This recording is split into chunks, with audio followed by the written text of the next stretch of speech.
우리 나같이 우리 성령 인도하심을 따라서 은혜의 강가로 나갈 수 있기를 바라고 축복합니다. 오늘 본문을 통해서 우리가 좋은 근심과 나쁜 근심이란 제목으로 말씀의 은혜를 같이 나누겠습니다. 여러분, 며칠 전에 TV 생방송 토론 시간에 정부의 이번에 부동산 대책에 대한 내용을 다뤘습니다. 거기에서 우리 지역구의 국회의원이 여당 대표 패널로 나와서 거기에서 이제 토론에 참여했습니다. 자, 그런데 이제 이분이 방송이 끝나고 나서 생방송인데 마이크가 켜진 줄 모르고 한 그 말이 지금 전국적으로 많은 사람들의 관심이 되고 이것으로 인해서 갑로늘박하고 있습니다. 여당 의원인데 이런 말을 했습니다.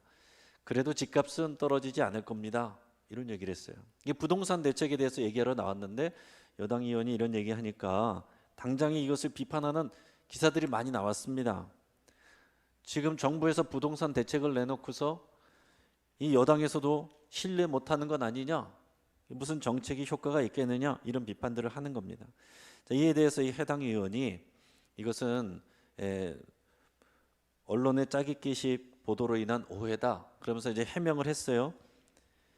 자, 여기서 얘기한 것은 현실적으로 정부의 시책을 하더라도 그렇게 쉽게 금방 떨어지지 않는다는 냉혹한 현실에 대한 인식을 한 것이고, 또 이 집값이 떨어지면 경제가 국가 경제가 타격받는 것 아니냐라고 한 야당 의원에 대해서 그 집값 하락이라는 이런 과장된 우려 때문에 이 정책이 좌지우지돼서는 안 된다라는 얘기를 한 거라고 해명은 했습니다.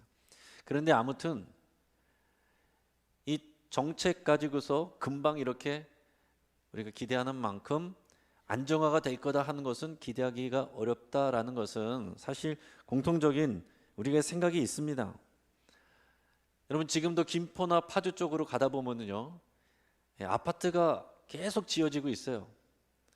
뭘 이렇게 많이 짓나 이런 생각이 들 정도로 계속 짓고 있습니다. 미분양된 아파트들이 많은데도 불구하고 계속 짓고 있어요. 그러면 젊은 사람들은 지나가면서 이런 생각을 하죠.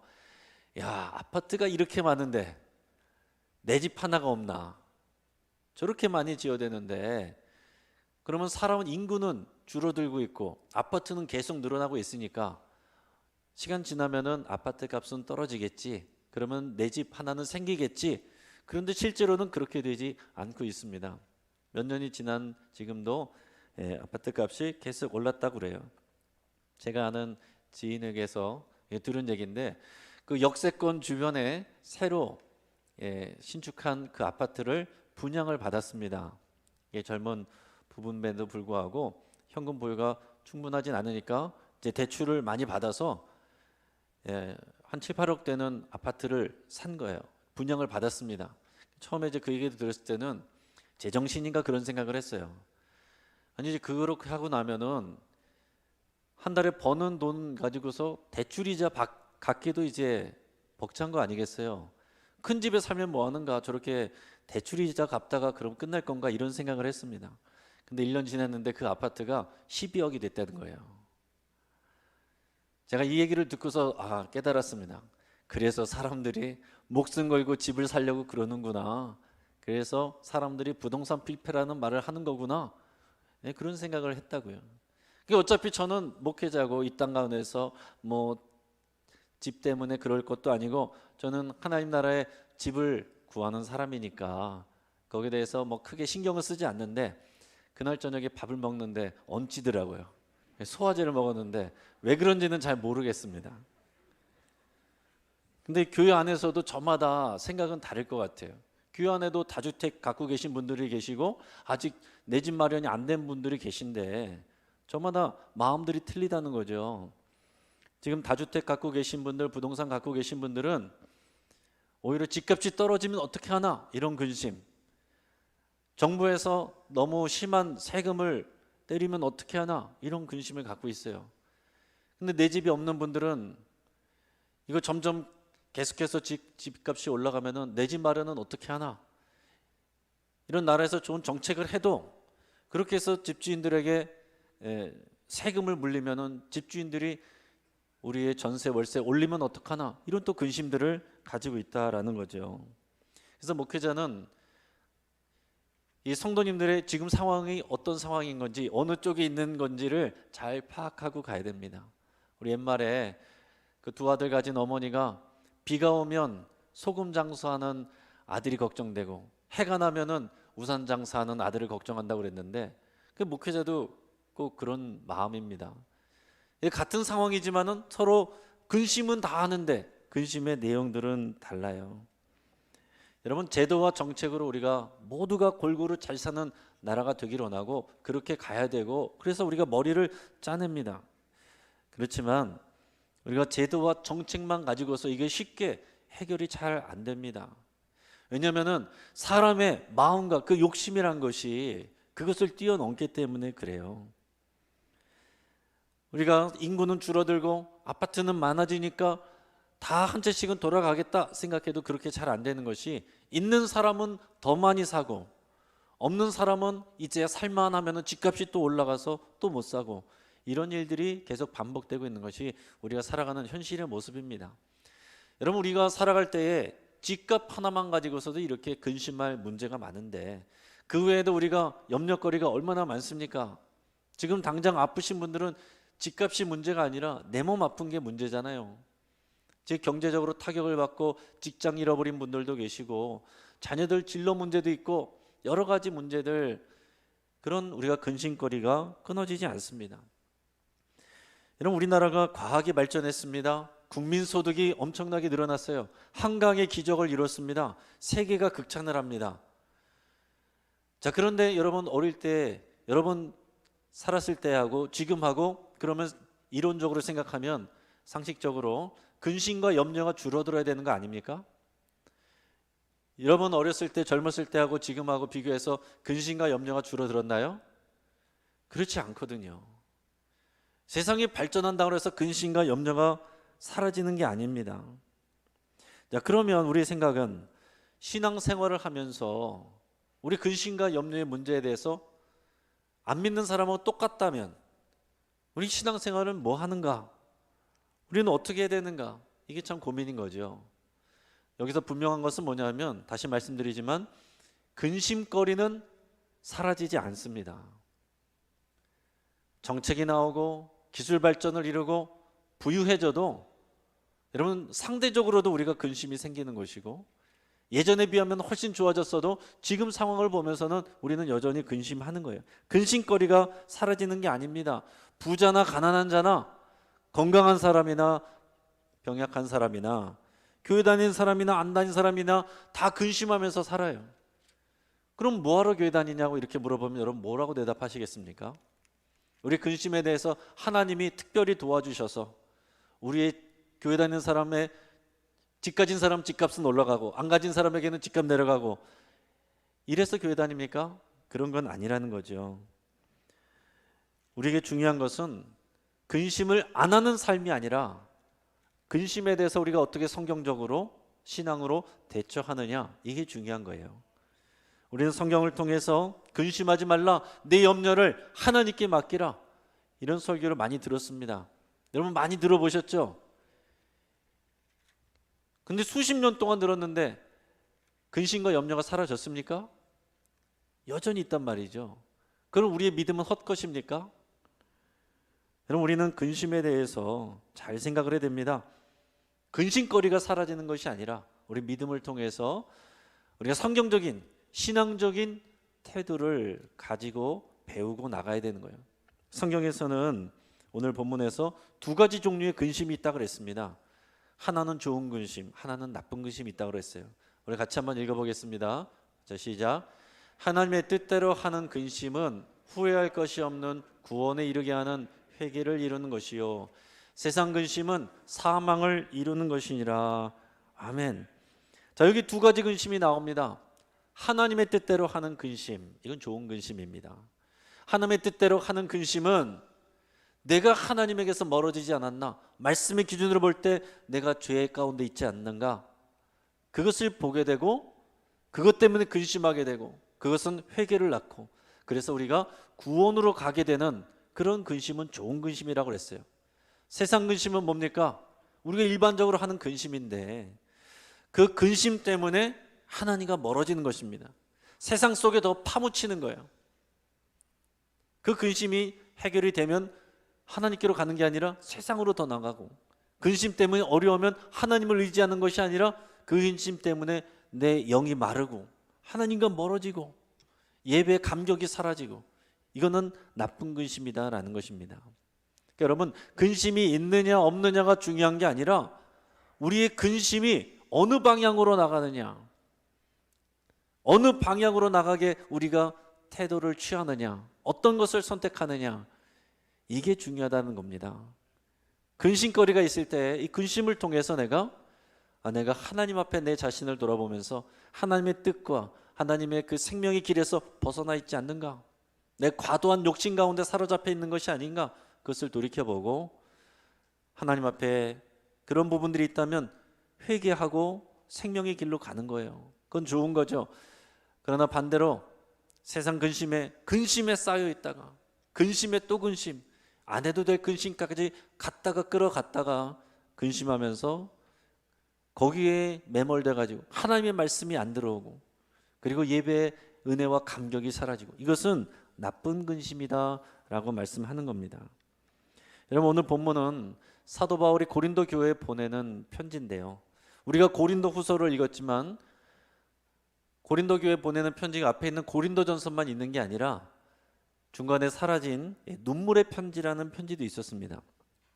자, 공통적인 것은 뭐냐면은 이 고린도 교회의 잘못을 지적하는 그런 꾸짖는 내용이었어요. 여러분, 지적받고 꾸짖음 받아서 기분 좋은 사람 누가 있습니까? 학생 때는, 요즘은 학생들도 그런 꾸지람도 받기 싫어하는데, 어른이 돼서 누가 꾸지람과 지적받기를 좋아해요? 목회자도 좋아하지 않습니다. 지적받는 거 좋지 않아요. 그래도 목회자에게 지적을 그래도 해줄 수 있는 사람은 아내가 그렇습니다. 저도 그래서 이제 목회 초반에는 그게 참 힘들었어요. 하루 종일 주일에 잘 섬기고 설교도 잘 마쳤고 그냥 기분이 좋아서 보람 있게 교회 딱 왔는데 아내가 와서 설교 때 그 예화가 맞느냐, 너무 또 길었다, 뭐 주보에 오타가 있다, 그리고 뭐 누구라고 만날 때 뭘 잘못했다, 이런 얘기를 들으면은 갑자기 화가 나는 거죠. 근데 마냥 화를 낼 수가 없는 거는 다 맞는 얘기를 하는 거거든요. 맞는 얘기긴 한데 화는 나고, 그러니까 표정은 어둡게 하고 마음으로는 세게 들었어요. 그 세게 들으니까 저에게서 발전이 이제 일어났습니다. 요즘은 그 정도는 아니지만은, 그러나 한때 이제 그런 것들을 거치면서 제가 그것을 아예 안 들었으면은, 귀담아 듣지 않았으면은 발전이 없었겠지만은, 귀담아 들었을 때에 나는 힘들었지만 그러나 저 자신은 발전이 있었습니다. 근데 사도 바울은 이 고린도 교회가 서로 싸우고 있고 갈등하고 있고, 그리고 그 안에 음행하고 있는 것들, 또 음행하고 있는 사람들을 내버려 두는 것들, 서로 은사 받았다고 자랑하고 예배가 무질서한 것들, 이런 것들을 조목조목 다 지적하고 꾸짖었거든요. 그 눈물의 편지라는 그 편지는 정말 눈물로 간절하게 그런 것들을 고쳐야 된다고 지적을 해서 보내준 내용이거든요. 근데 보내고 나서 바울이 후회를 했어요. 내가 괜한 짓 한 건 아닌가. 여러분, 우리가 부모가 자녀를 훈계할 때도 그렇지 않아요? 이것을 잘못한 것이고 얘기해 주는데 관계가 편치 않습니다. 그것을 잘 받아들이면 좋지만은 그것을 잘 받아들이지 않고 기분 나빠하고 자존심 상해하고 그것 때문에 관계가 틀어지면, 아우 내가 그냥 말하지 말 걸, 괜히 얘기했나, 이런 말이 이런 생각이 들잖아요. 사도 바울도 그랬습니다. 이 편지들을 보냈더니 들려오는 소식이, 이 고린도 교회 성도들이 그 편지를 받고 읽고서 속상해하고 자기들이 잘못했다고 꾸짖으니까 근심했다라는 것 때문에 처음에는 후회를 했습니다. 내가 괜히 보냈나 보다. 그런데 곧 이어서 다음에 들려온 소식을 듣고는 오히려 기뻐했다라고 그랬습니다. 왜 그랬는지 오늘 9절 말씀을 같이 읽어보겠습니다. 저 시작. 내가 지금 기뻐함은 너희로 근심하게 한 까닭이 아니요 도리어 너희가 근심함으로 회개함에 이른 까닭이라. 너희가 하나님의 뜻대로 근심하게 된 것은 우리에게서 아무 해도 받지 않게 하려 함이라. 아멘. 여러분, 우리가 부모가 자녀를 훈계할 때도 그렇지 않아요? 여러분, 그 부모가 자녀를 훈계할 때도 그렇지 않아요? 이것을 잘못한 것이고 얘기해 주는데 나는 힘들었지만 그것을 잘 받아들이면 좋지만은 그것을 잘 받아들이지 않고 기분 나빠하고 자존심 상해하고 그것 때문에 관계가 틀어지면, 아우 내가 그냥 말하지 말 걸, 괜히 얘기했나, 이런 말이 자, 이 성도들이 근심하게 됐지만 결국에는 그것을 받아들였다는 거예요. 그리고 회개를 했습니다. 그래서 그 교회가 건강하게 다시 일어서게 되는 계기가 된 거예요. 그래서 사도 바울의 이것으로 인해서 이 성도들이 근심했기 때문에 내가 기뻐하는 것이 아니라 그 근심 때문에 회개하게 되었고 그들이 더 믿음의 진보를 이루었기 때문에 내가 그래서 기뻐한다, 이렇게 고백하고 있는 겁니다. 여러분, 사람은 누구나 다 실수합니다. 믿는 사람도 실수해요. 목회자도 실수하고 여러분도 다 실수합니다. 중요한 거는 그 실수한 다음에 그 다음에가 문제라는 거죠. 그 다음에 우리가 어떤 태도를 갖느냐, 누군가 그것을 지적해 줬을 때 어떤 태도를 갖느냐, 그게 중요한 것입니다. 제가 오늘 성경에서 에서와 다윗을 비교해서 한번 말씀드려 보겠습니다. 에서는 야곱의 형이고 다윗은 우리가 잘 아는 다윗 왕인데 둘 다 잘못한 일이 있었어요. 그리고 지적을 받았습니다. 속상했고 둘 다 근심하게 됐습니다. 그런데 그 결과는 달랐습니다. 우리 에서 같은 경우에는 우리가 잘 아는 것처럼 장자권을 팥죽 한 그릇에 팔아버린 사람입니다. 물론 이 동생 야곱이 좀 못됐기는 했지만은 하나님이 주신 은혜를 가벼이 여겼던 이 에서의 잘못이 분명히 있습니다. 그리고 나중에는 이 동생에게 축복권도 뺏깁니다. 좋은 축복의 기도는 야곱이 다 받고 에서는 아버지에게서 거의 저주 같은 그런 기도만 들었어요. 그래서 너무나도 분이 나고 화가 나고 속이 상했습니다. 그리고 근심하게 됐어요. 나는 앞으로 어떻게 살아야 되나? 우리 다윗 왕을 볼까요? 다윗 왕도 잘못을 했습니다. 우리가 아는 것처럼 밧세바가 목욕하는 것을 보고 넘지 말아야 될 선을 넘었습니다.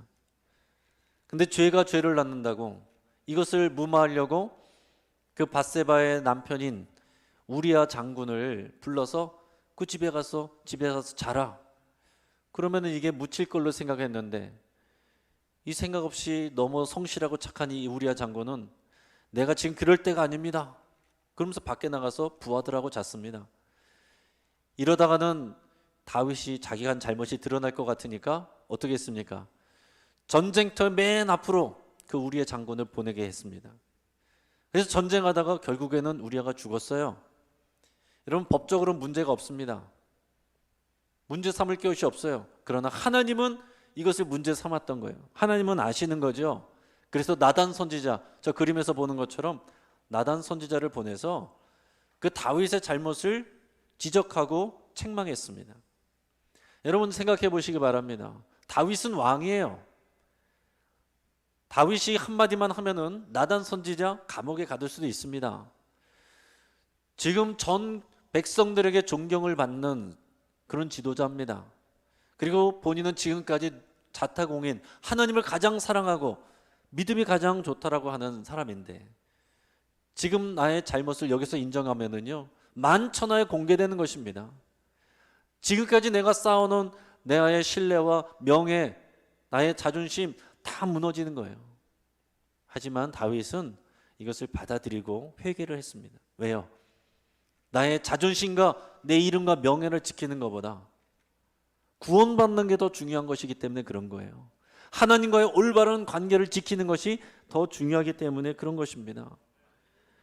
그래서 다윗은 시편 51편에서 이렇게 자기의 잘못을 고백을 해요. 같이 한번 읽어보겠습니다. 시편 51편 9절에서 11절입니다. 주의 얼굴을 내 죄에서 돌이키시고 내 모든 죄악을 지워주소서. 하나님이여, 내 속에 정한 마음을 창조하시고 내 안에 정직한 영을 새롭게 하소서. 나를 주 앞에서 쫓아내지 마시며 주의 성령을 내게서 거두지 마소서. 아멘. 근심했지만 회개했어요. 여러분, 이렇게 글로 다 나눠놨기 때문에 우리는 이것을 읽을 때마다 다윗은 그런 범죄를 저질렀지 다 알게 되는 거예요. 하지만 그럼에도 불구하고 내 죄를 다 고백하는 겁니다. 그렇기 때문에 다윗이 지금도 존경을 받는 것이고 하나님의 칭찬을 받을 수가 있게 된 거예요. 여러분, 믿음 있는 사람들에게도 근심 없는 삶, 이게 우리가 추구하는 것이 아니라 우리에게는 하나님의 뜻대로 하는 근심을 하는 게 필요합니다. 하나님의 뜻대로 하는 근심을 해야 우리가 생명의 길로 구원의 완성으로 나가게 되는 거예요. 그런데 한편으로 예수님을 처음 믿게 되는 분들, 이 구원의 과정에서 그 시작도 근심입니다. 여러분, 철로역정에서도요, 주인공이 좁은 문 좁은 길로 가게 된 이유는 근심하게 되면서부터였습니다. 그 첫 페이지 두 번째 문장을 보면 이렇게 되어 있어요. 손에는 책 한 권을, 등에는 무거운 짐을 짊어진 그 남자는 책을 펴서 읽더니 몸을 떨며 흐느껴 울었다. 그리고는 더 이상 참을 수 없었던지 통곡하며 흐느껴 울부짖었다. 어떻게 해야 하나? 그가 지금 근심하는 겁니다. 어떻게 해야 되나? 이 책의 내용이 뭐였냐면, 본인을 비롯한 자기가 살고 있는 그 도시가 범죄함으로 말미암아서 하나님의 심판을 곧 받는다라는 내용이었습니다. 하나님이 불을 내려서 그 도시는 심판을 받고 망하게 될 거다, 멸망하게 될 거다라는 내용이 담겨 있었어요. 그래서 내가 어떻게 해야 되나? 내가 구원받으려면 어떻게 해야 되나? 내가 어느 길로 구원받을 수 있는 길이 어디 있는가? 그거를 근심하다가 좁은 문 좁은 길로 가게 된 것입니다. 근데요, 그 가족들은 이 얘기를 해줬는데 믿지를 않았습니다.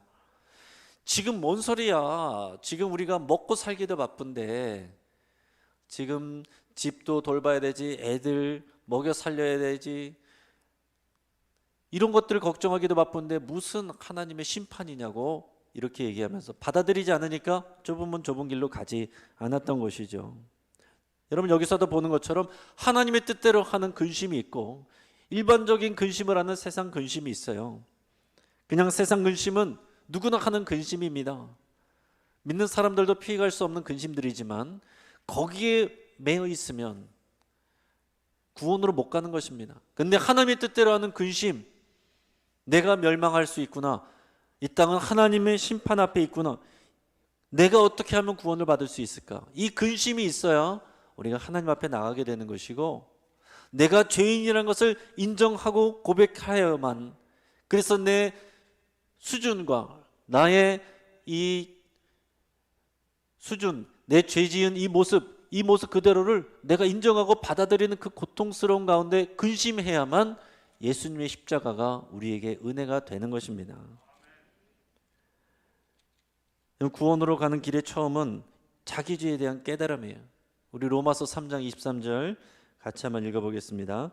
같이요, 시작. 모든 사람이 죄를 범하였음에 하나님의 영광에 이르지 못하더니. 아멘. 또 요한일서 1장 8절입니다. 만일 우리가 죄가 없다고 말하면 스스로 속이고 또 진리가 우리 속에 있지 아니할 것이요. 아멘. 여러분, 교회 와서 신앙생활하는 것이 내가 있는 척, 거룩한 척, 그거 뽐내는 데가 아닙니다. 우리가 다 죄인이라고 고백하며 나오는 데가 교회여야 되고, 그것으로부터 신앙이 시작되는 거예요. 내가 아무런 문제가 없는 척 할 때는 내 신앙이 시작되는 게 아니에요. 여러분, 이것은 굉장히 중요합니다. 근데 세상 사람들이 얘기하겠죠. 너네는 죄 안 짓냐? 교회 다니는 사람 죄 안 짓냐? 우리도 죄 짓습니다. 그럼 모두가 다 죄 짓고 다 그렇게 하고 살아가는데 뭐가 문제냐? 여러분, 뭐라고 대답하시겠습니까? 우리 히브리서 9장 27절 같이 읽어보겠습니다. 자, 시작. 한번 죽는 것은 사람에게 정해진 것이요 그 후에는 심판이 있으리니. 죄 짓고 죽으면 끝이 아니라 하나님의 심판이 있기 때문에 이것을 우리가 근심해야 되는 거예요. 우리 로마서 6장 23절 읽어보겠습니다. 시작. 죄의 삭은 사망이요 하나님의 은사는 그리스도 예수 우리 주 안에 있는 영생이니라. 아멘. 심판받는다는 의미는 이 두 가지로 갈라진다는 의미예요. 죽으면 끝이 아닙니다. 죽으면 다음 세상에서 보자, 다음 세상에서는 잘 살아보자, 이게 아니라는 것입니다. 죽으면 심판이 있고 그 심판 다음에는 사망과 영생 두 갈래로만 나눠진다는 겁니다. 사망은 육체적 죽음을 얘기하는 게 아니라 2차적 두 번째 죽음 말하는 것입니다. 하나님의 심판을 받고 영원한 형벌을 받는 거, 우리가 흔히 말하는 지옥에 가는 것을 얘기하는 것입니다. 반대로 영생을 누리는 것은 영원하도록 하나님과의 사귐과 그 영원한 생명을 누리는 것을 쉽게 말해서 천국 간다라는 그 얘기예요. 우리가 죽으면 끝이 아니고 다음 생에 태어나서 다시 살아보는 것이 아니라 하나님의 심판대 앞에 서게 되고 심판을 받아서 사망으로 가든지 영생으로 가든지 둘 중에 하나밖에 없다라는 것입니다. 그렇기 때문에 우리가 세상 근심에 파묻혀 살다가는 큰일 나는 겁니다.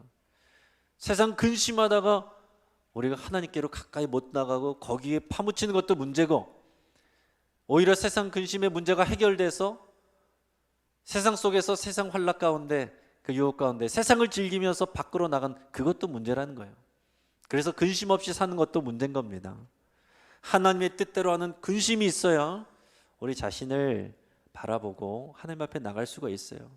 믿음을 갖고 구원을 받게 되는 것도 하나님의 뜻대로 하는 근심이 있어야 시작이 되는 것입니다. 여러분, 우리 가운데 구원의 확신이 있는 분들은 이런 경험이 있는 거예요. 내가 죄인이라는 것을 고백하고 내가 스스로 구원받을 수 없다는 것을 알고, 그래서 나에 대해서 절망하고 두려워하고, 그래서 하나님의 도우심을 구하게 되고, 그런데 예수님의 십자가가 이미 이것을 이루어 주셨기 때문에 값없이 그것을 내가 믿음으로 받을 수 있는 것을 알게 될 때 그게 우리에게 복음이 되는 것입니다. 이런 근심해 본 일이 없고 두려워 본 일이 없고 내 죄에 대해서 정말 그것을 통곡해 본 일이 없는 사람은 구원받았다, 예수님 믿는다, 교회 다니는다, 기쁨이 없는 거예요. 시간이 되면 오고 안 되면 말고. 여러분, 진짜 신앙은 하나님의 뜻대로 하는 근심으로부터 출발하는 것입니다.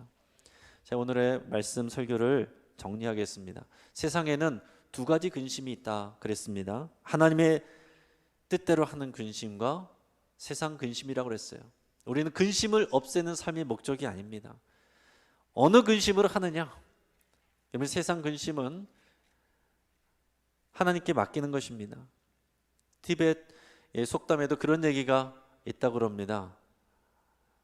해결될 문제라면 걱정할 필요가 없고 해결되지 않을 문제라면 걱정해도 소용이 없다. 맞는 얘기죠. 예수님도 그런 얘기 하셨습니다. 너희의 염려함으로 누가 너희 키를 한 자라도 자라게 할 수 있느냐. 여러분, 세상 근심 가운데 거기에 얽매여 있으면 여러분 그것은 우리에게 유익이 되지 않습니다. 그런데 그 근심을 하나님 앞에 가지고 나와서 하나님께 맡겨드리고 나는 하나님의 말씀으로 내 자신을 보는 거예요. 근심하고 있는 나를 보는 겁니다. 근심하고 있는 내가 어느 방향으로 가고 있는지를 보는 거예요. 내가 지금 생명의 길로 가고 있느냐, 하나님의 길을 벗어나서 사망의 길로 가고 있느냐. 내가 하나님의 길을 벗어나고 있다면 거기서 우리는 회개하고 그 근심의 문제 때문에 회개하고 하나님 앞에 가까이 나갈 때 그것이 우리에게 큰 복이 된다라는 것입니다. 사랑하는 성도 여러분, 저 여러분 모두가 하나님의 뜻대로 하는 근심을 통해 하나님의 영광 가운데 구원의 완성으로 다 나가는 저 여러분 되기를 주의 이름으로 축복합니다. 같이 한번 기도하겠습니다. 여러분, 이 시간 기도할 때에 우리 안에 있는 모든 염려와 근심의 제목들 하나님 손에 다 맡긴다고 여러분 기도하시길 바랍니다. 내가 이 근심에 파묻히지 않게 해주시고 근심 해결이 목적이 되지 않게 하시고 이것 때문에 우리가 세상으로 나가지 않게 하시고 하나님과 멀어지지 않게 하여 주시옵소서. 오히려 하나님의 뜻대로 하는 근심을 통해 회개함으로 하나님께 더 가까이 나가게 하여 주옵소서. 여러분 그렇게 기도하시고 여러분의 가족들, 여러분의 자녀들 위해서 기도하시길 바랍니다. 우리 가족들, 우리 자녀들 세상 속에서 근심하지 않을 수가 없고 절망하지 않을 수가 없습니다. 그런데 그냥 거기에 파묻히면 세상 속에서 떠내려가는 것입니다. 하나님의 뜻대로 하는 근심을 통해 구원의 길로 나올 수 있도록 여러분의 가족들, 자녀들 위해서 이 시간 간절히 기도할 수 있길 바랍니다. 같이 한번 기도하겠습니다.